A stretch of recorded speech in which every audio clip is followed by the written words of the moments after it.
کہ یہ دور جس دور میں ہم رہ رہے ہیں نا، یہ شرارتیں، سازشیں، فتنے، اس میں نا لوگ خبروں میں بڑا رہتے ہیں.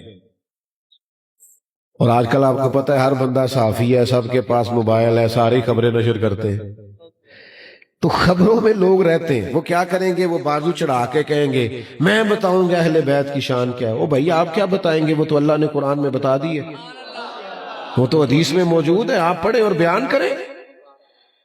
آپ مشاجرات کو چھیڑ رہے ہیں جن کے فیصلے ہو چکے صدیوں پہلے.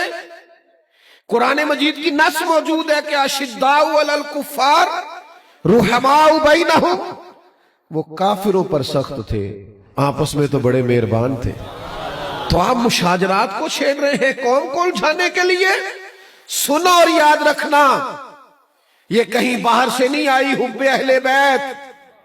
نبی کریم کے اہل بیت اطہار کا احترام، پیار، عقیدت، محبت ہمیں جتنی سیکھنے کو ملی ہے یہ رسول پاک کے صحابہ نے سکھائی ہے.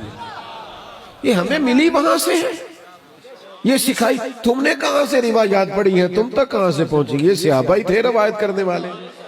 تم صرف خبروں میں رہنے کے لیے اور مجھ سے کوئی ناراض نہ ہو جائے تو داد اور امداد حاصل کرنے کے لیے تم قوم کے نوجوانوں کے ذہنوں میں فتنے ڈالتے ہو اور آزمائش برپا کرتے ہو. میں آپ کی خدمت میں ایک بات عرض کروں. یا ماشاءاللہ بڑے بزرگ علماء بیٹھے ہیں، اساتذہ بیٹھے. کوئی بھی حدیث جب آپ تک پہنچتی ہے تو پہلے راوی کا نام لیا جاتا ہے. ایسے ہی ہے. حضرت ابو ہریرہ فرماتے ہیں کہ سرکار دو عالم علیہ السلام نے فرمایا. حضرت عبداللہ ابن عمر فرماتے ہیں، سیدہ عائشہ. ایسے ہی ہے. تو اگر راوی مشکوک کر دیا جائے معاذ اللہ، نہیں سمجھ آئی، راوی مشکوک ہو جائے تو روایت ٹھیک رہے گی؟ بولو.